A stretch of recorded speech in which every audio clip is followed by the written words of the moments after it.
If you want to change your life, you have to change your beliefs. These beliefs that you hold about yourself and the world shape who you are, and they shape everything that you do. Every relationship that you have, every decision that you make, every business that you start or don't start, every single thing that you do is shaped by your beliefs. And oftentimes, these beliefs can be very difficult to change when they come from your identity. Oftentimes, people don't even know why they believe the things that they believe. They just believe them at the end of the day. So, how do you change your beliefs? And why is it so hard for people to break these habits or beliefs that they have that they've had for years? Why is it that they keep going back to the thing that keeps them stuck, no matter how hard it is to stay stuck? You have to understand that the beliefs came from somewhere or something that happened somewhere along the way. And then from there, you have to look at it and you have to honestly ask yourself, why do you believe the thing that you do? For example, let's say that I have a limiting belief about money. And I say, well, money's not everything. I shouldn't want to have a lot of money. And I have very bad habits when it comes to finances. I go out and I spend money every time I get it. I don't know how to invest. I don't understand how finances work. I don't know how to budget. And I picked up on these habits from the people around me and from my parents, maybe at a young age. And I heard these things that my parents said, for example, in this case, at a young age, where they were telling me, well, you shouldn't worry about money. You shouldn't want to have a lot of money. Rich people are bad. And so, because I've heard these things for so long, since the time I was younger, it's became a part of my identity. And now, as an adult, my finances are a wreck, maybe in this example. I'm in lots of debt. I am struggling financially. I'm very stressed out, but I keep telling myself this lie that I shouldn't worry about money and that money should not be a problem because that's what I heard growing up. I have this belief about myself or the world that is not correct because of what I was told growing up and the habits that I was exposed to. And so, because I keep validating this belief, it will never change. If I keep telling myself, well, money's not everything, well, I shouldn't worry about money no matter how bad my financial situation is, well, do you think that my belief about money is ever going to change if I can't even acknowledge the problem? No, of course not. And so, you have to acknowledge that the belief itself is a problem in the first place. And that requires you to really evaluate where it came from and ask yourself honestly if it's really true or if that's the thing that's holding you back. What's another example of a limiting belief somebody might have or habit that somebody might have developed? It could be a coping mechanism where every time they're stressed, they go to the pantry and they binge eat and they don't know why they can't put it down. They don't know why they can't stop doing that thing.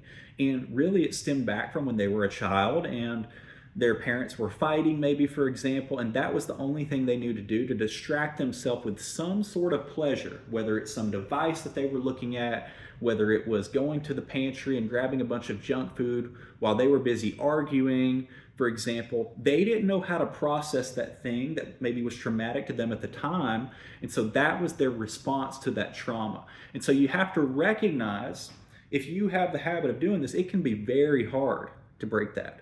If you've developed a habit from a young age of doing something that is a negative habit, it can be very hard to break it. But you have to recognize where it came from, and you have to not live like somebody who has that habit, and you can't give it authority over your life. What would be an example of somebody giving a habit authority over their life? Maybe, for instance, I have this fear of judgment, right? I have a fear of judgment, and I'm like, well, I don't want to post this YouTube video because somebody might see it and they might laugh at me or I might mess up on what I'm saying. And to be fair, I've had this fear of judgment for a long time. But the more that I don't act based on that fear that I have, the worse that that fear is going to get, right?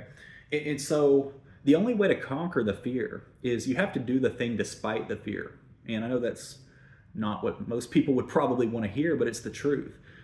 I can't just not post this YouTube video because I'm worried about what somebody might think. You have to reframe it and you have to ask yourself if your fear is even logical. Right? Ask yourself if it's even rational for you to have that fear to begin with. Okay, well, what if somebody doesn't like what I have to say on here? Well, what if they do? What if this video actually helps somebody? What if somebody sees it and this video is the thing that changes the way that they look at everything, for example?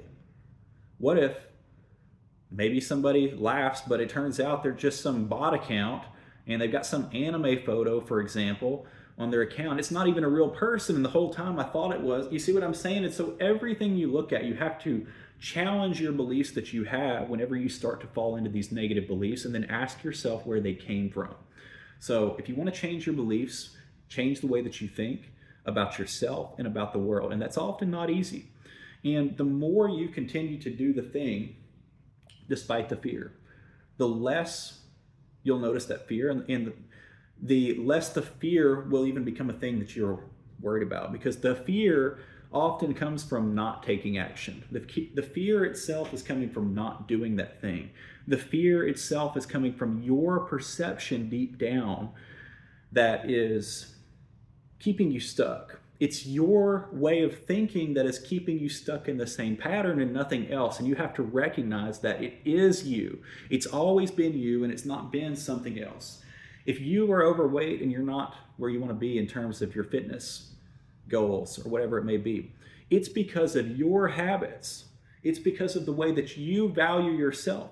If you go back to that partner, for example, over and over, who's toxic and cheats on you and lies to you, it's because of something deep down, maybe from your childhood, and you don't even know why, where you crave that excitement or that attention, and you use that as some kind of coping mechanism for something else.